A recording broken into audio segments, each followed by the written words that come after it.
Network. This is Sportsline.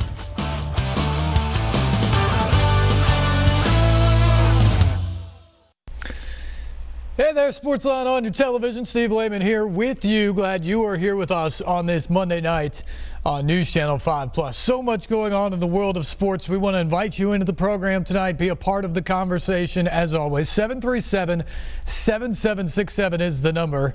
You can take this show wherever you want to go tonight, and there are several things to go with. Starting with the fact that Ndamukong Suh has decided to go with the Los Angeles Rams. So the free agent sweepstakes for the 5-time Pro Bowl defensive tackle is ending with a 1-year, $14 million deal in LA. For the Rams, it means you have a stud that you can put up front on the defensive line, which was already loaded, by the way, and that LA is going all in on trying to win the Super Bowl this year.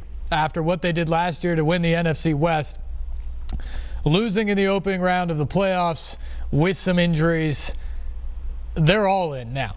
They believe they've gotten there. They believe they can go the distance. That's what that's all about. Here in Tennessee, also in New Orleans, but it means you finish second or you finish third in the sweepstakes for Suh.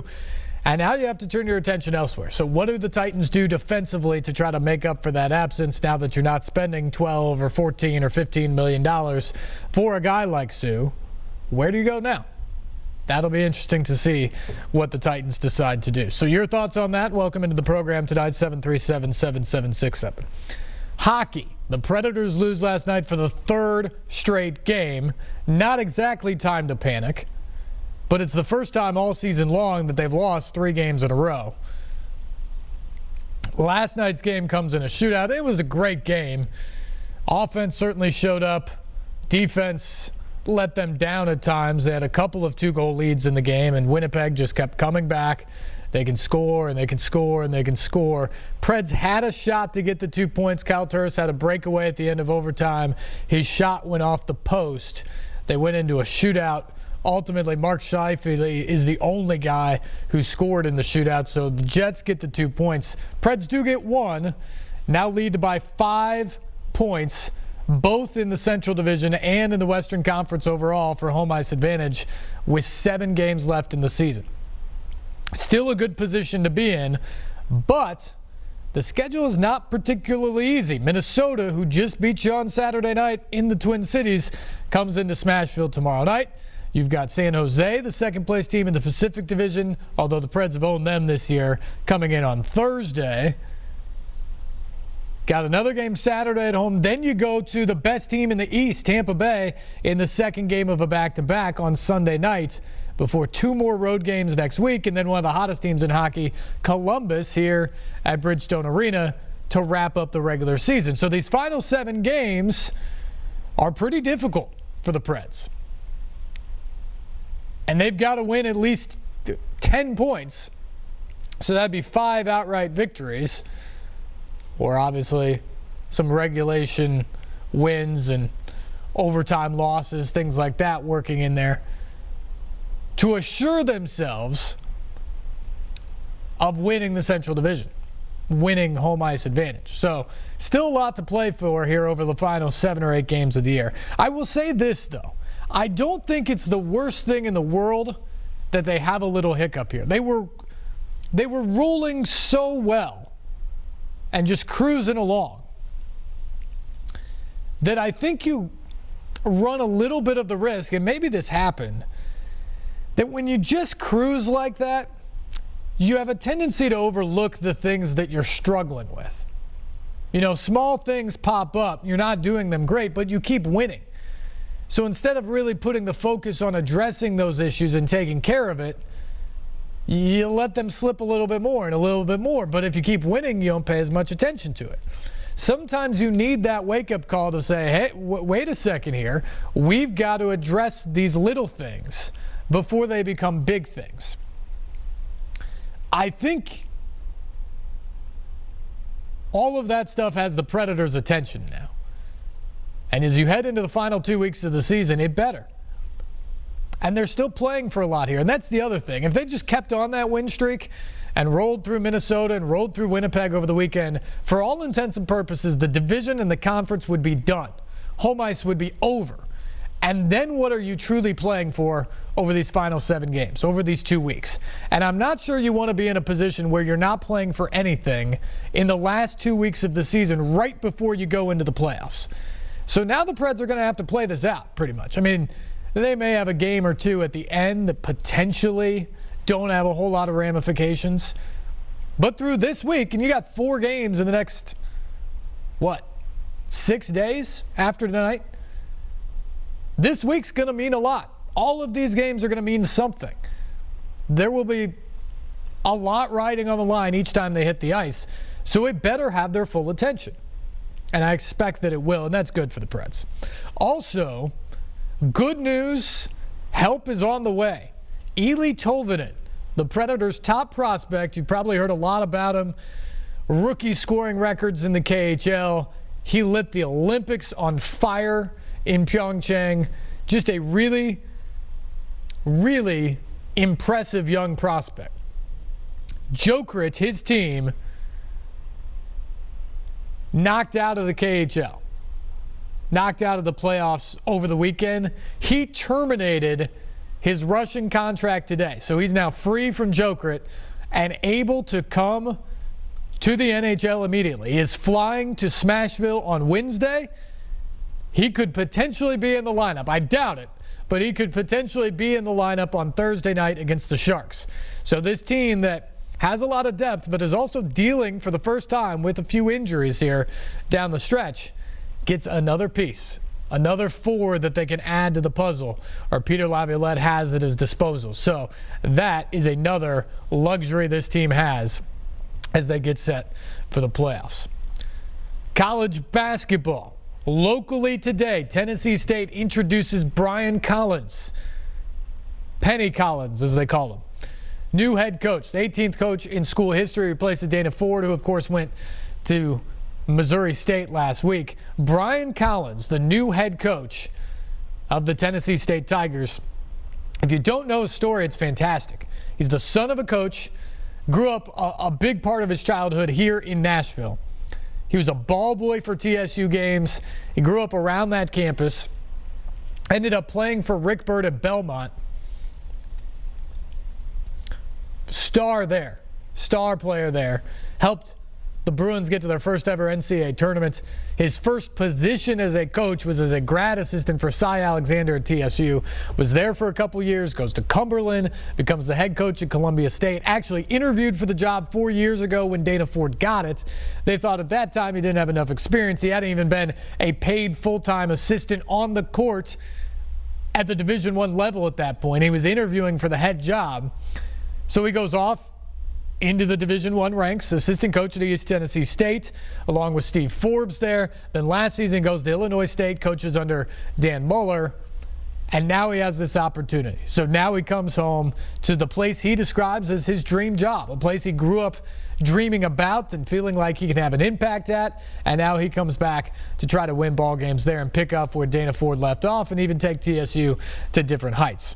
We will hear from Brian Collins, also Teresa Phillips, the athletic director, coming up over the course of the program tonight. Also hear from Dana Ford on his move to Missouri State. Nick McDevitt, the new coach at Middle Tennessee, will be introduced tomorrow down in Murfreesboro. He is also an interesting story, a guy who was a star player at UNC Asheville, coached at his alma mater. He was very comfortable there. He got them to the NCAA tournament a couple years ago. He's been the Big South Coach of the Year. He's won 98 games in 5 years, nearly 20 a game at UNC Asheville. It took a big-time job to get him out of there, and that's what Middle Tennessee is. Middle Tennessee is now a big-time job with resources and willing to pay, and he went out and got Nick McDevitt. I think he's a very, very good fit. I will remind, and Kermit Davis did this last night as well on the Electric Power Company Sunday Sports Central, that Middle Tennessee is going to take a step back next year. They were going to do that if Kermit Davis stayed next year, because once again you lose a great senior grad transfer in Nick King. But you also lose a bunch of other seniors, Giddy Potts, Ed Simpson, Brandon Walters, guys who've been real integral parts of this 3, 4, 5 year stretch run for Middle Tennessee, where Kermit Davis really put that program on the map. So expect Middle Tennessee to take a step back next year. But also expect this program to not be down for long because they've recruited really well. They've got good guys in the program. He needs to add a few more. And they need to get experience now. But do not expect Middle Tennessee to be down for long. Nick McDavid is going to be challenged to keep it up what Kermit Davis did. To keep them rolling, to keep them competing for Conference USA championships. So Nick McDevitt will be introduced tomorrow down at Middle Tennessee. NCAA Final Four is set. What a game yesterday between Kansas and Duke. That, to me, is what an Elite Eight game should look like. We love the Cinderella stories. We love Loyola Chicago and Sister Jean. But that right there was an Elite Eight game. Duke and Kansas just trading haymakers back and forth throughout the course of that game. It goes to overtime. Duke nearly wins at the buzzer. The Grayson Allen shot rimmed around and eventually fell out. But what can you say about Malik Newman? 14 points in overtime, 32 for the game, and the Jayhawks move on to the Final Four. Bill Self has been there before. Sometimes he's criticized after 14 straight Big 12 championships. Sometimes, believe it or not, he's criticized for the lack of big-time success in the NCAA tournament. Well, yesterday, Bill Self turned in a masterpiece, folks. It was an absolute masterpiece from Bill Self and the Jayhawks. Going up against that Duke zone, the offense they ran was phenomenal. They absolutely attacked it, high post and to the wings, got open shots, knocked them down, scored inside, got the easy buckets that you need to get against the zone. They destroyed the 1-3-1 when Kay made the mistake to go to that. They rebounded well. They had great timeouts. He took them at smart times. The plays they ran out of them were great. Sidelines out of bounds, baseline out of bounds. Phenomenal stuff. It was a beautifully coached game yesterday by Bill Self, who sometimes doesn't give the credit he deserves for the job he's done at Kansas and specifically the job he does as an in-game coach. Well, yesterday, he in essence schooled the guy that everybody sort of thinks is the greatest. He outcoached Mike Krzyzewski yesterday in that game, and that's a huge reason why a Kansas team that has no prospects right now that are believed to be first-round talents this year in the draft, going up against a Duke team that has 5 guys rated in the top 25 by pretty much every service. That's why Kansas won. And so give Bill Self a lot of credit there. Now an equally challenging battle as they take on Villanova, the top seed out of the East region. Villanova, the only team so far in this tournament that really has not had a true test where they were in trouble late and you thought that they might go down. Kansas did yesterday. Michigan had the buzzer beater from Jordan Poole to get by Houston in round 2. And obviously Loyola won their first 3 games by a total of 4 points before blowing out Kansas State. And what can you say about Porter Moser and the Ramblers? I mean, I think John Beilein's one of the most underrated coaches in the country and getting Michigan back to the Final Four. But Loyola Chicago in this story, the Ramblers are for real, folks. This is a senior-laden team with veterans. They run great offense. They share the ball well with each other. They're tough-minded on the defensive end. They're a lot of fun to watch. They're a really good basketball team. This isn't a fluke. There's been some fluky things in this tournament, the surprises. That's why we love it. That's why it's called March Madness. But Loyola Chicago's good. Yeah, they've hit a couple big shots, a couple buzzer beaters along the way. But they're absolutely a quality type team that can beat a Miami, that beat a Tennessee, that beat a Nevada, that beat a K-State. Now they're in the Final Four. They got Sister Jean on their side, so who knows what can happen from here. It'll be very interesting, very fun to watch on Saturday. If I have to handicap it, I think both games Saturday are going to be pretty interesting. I give Michigan the slight edge against Loyola. I give Villanova the slight edge against Kansas. I think both games should be really good battles. I think the winner of Villanova-Kansas, though, is a considerable favorite in the championship game on Monday night. I think it's Villanova. I think the Wildcats cut down the nets for the second time in 3 years. But that, of course, is why we play the games ultimately. All right, I want to get your takes on all this stuff. We'll get to the women's Final Four coming up in a little bit on the show as well. 737-7767, the number. And we begin tonight with Nate. Nate, good evening. Thanks for calling up. You will start us off here on Sportsline. Yeah, how's it going? It's going well. Thanks for the call. Yeah, that was a great game last night. Bill Self, man, I seen Kansas play back a couple months ago, and I said, man, they're going to lose in the first round of the tournament. So, man, what he's done. But I think Krzyzewski should have went to man. I mean, I don't know if you know, he knows personnel better than anybody, but I think he kind of let his team down by not switching it up to man. And also, I want to ask your opinion on Malcolm Butler, the signing of Malcolm Butler. The Titans, and, you know, they gave him a lot of money, but coming off the fact that, you know, he didn't even play in the Super Bowl, and, you know.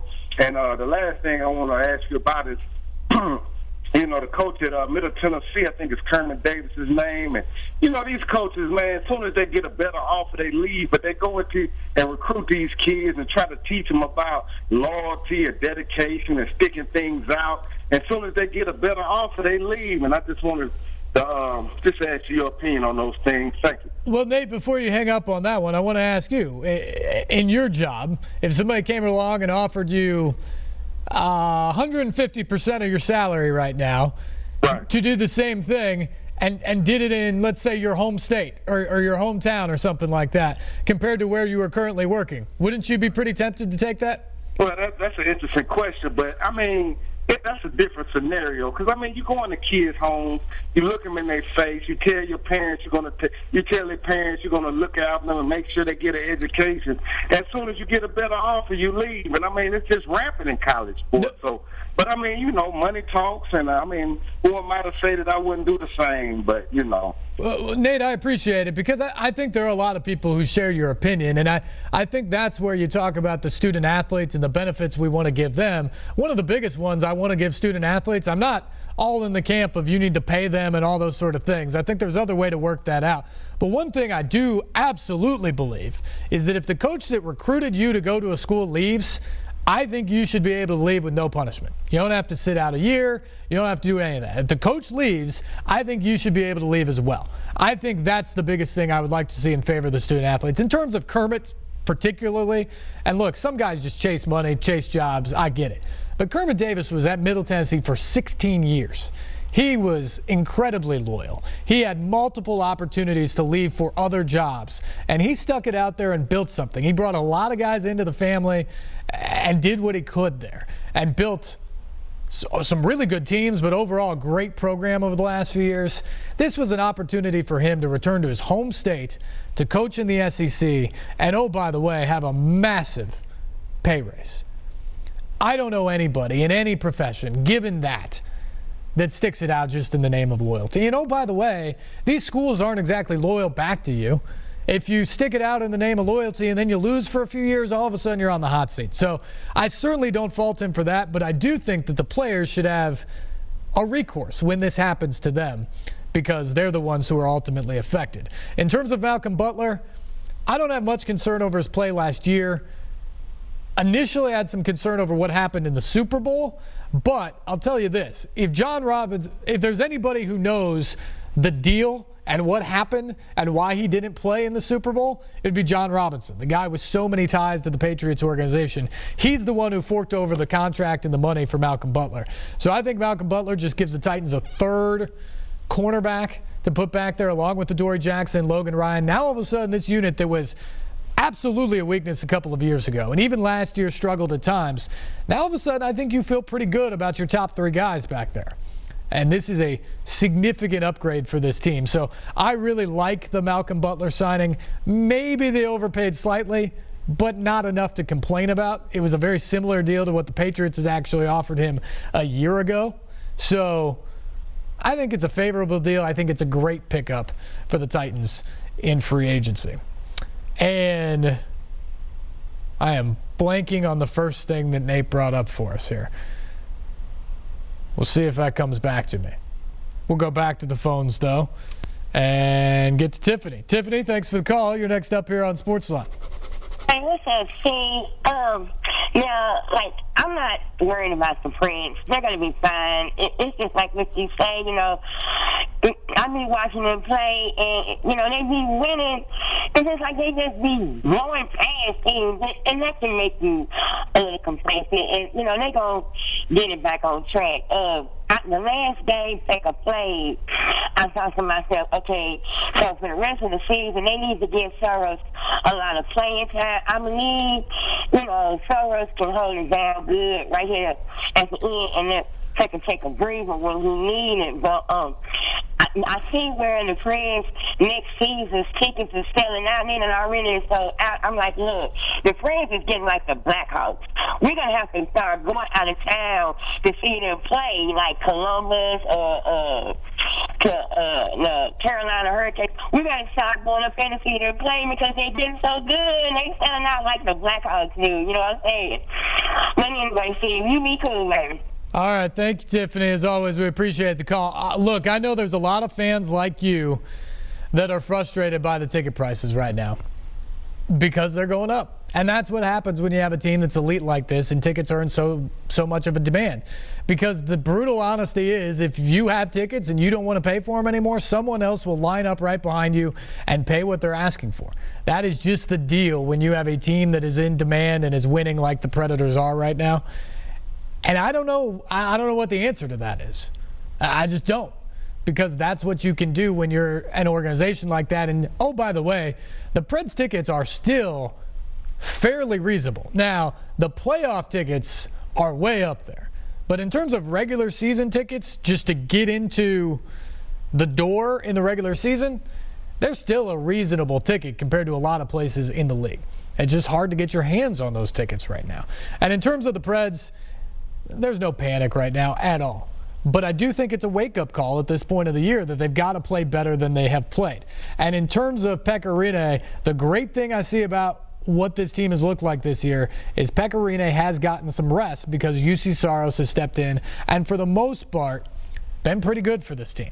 And so ultimately Pekka's going to play right around 60 games this year in the regular season. That is an ideal number for him to keep him fresh at 35 years of age as they get set for this playoff run, a run they hope is a couple of months long. And I remembered what Nate was talking about, the first point he made. Coach K, he thought they should have gone man. His real adjustment from the 2-3 zone was to go 1-3-1. That was a disastrous mistake, a little bit of pressure in that. Kansas absolutely tore that up in that game yesterday. And frankly, Nate, I just don't think Coach K trusts his young team to go man-to-man very much right now. He's bought into this one-and-done style where a lot of these guys haven't been on campus more than 5 or 6 months. And I just don't think he believes he can get all the man-to-man principles he wants in with those guys. So he's bought all in on the Jim Boeheim zone. He's got the length, so he goes 2-3 in it. And against a lot of teams, it's really effective. But this isn't an elite defensive team. He doesn't have a bunch of guys who are totally bought into that end of the floor. And when they struggle on that end, they're in big trouble against good teams. And you know what? Kansas was well prepared. Bill Self had them perfectly executing against that zone throughout the course of the day. They adjusted well when they went to the 1-3-1. And I think you have to give Bill Self a ton of credit, as I said, because to Nate's point, if you watched Kansas 2 months ago, this was a team that looked soft, looked like it wasn't going to compete, looked like it had some talent but no real elite players. This is a team that looks like it could win the national championship now. In the biggest stage yesterday against one of the toughest opponents, they gutted it out. They got stops. They got rebounds. They battled hard at overtime. Malik Newman stepped up and took over the game. That's what you're looking for, and I think Bill Self deserves a ton of credit because he called him out a couple months ago and said this is not a Bill Self team. This team is too soft. We've got talented guards, but we don't have enough inside. These guys have to grow up. They've got to be tougher. That was a point when they were behind Texas Tech in the Big 12, and from that point on, they just rolled right to a 14th straight Big 12 championship, right to a Big 12 tournament title, and now to the Final Four in San Antonio. And they got a shot to cut down the nets in San Antonio next weekend. All right, we got to take our first break. We are behind here tonight, so we will do that. We'll come back, get into much more stuff here. Phone line still open, 737-7767. The number. Stay tuned. More Sportsline on the way after this.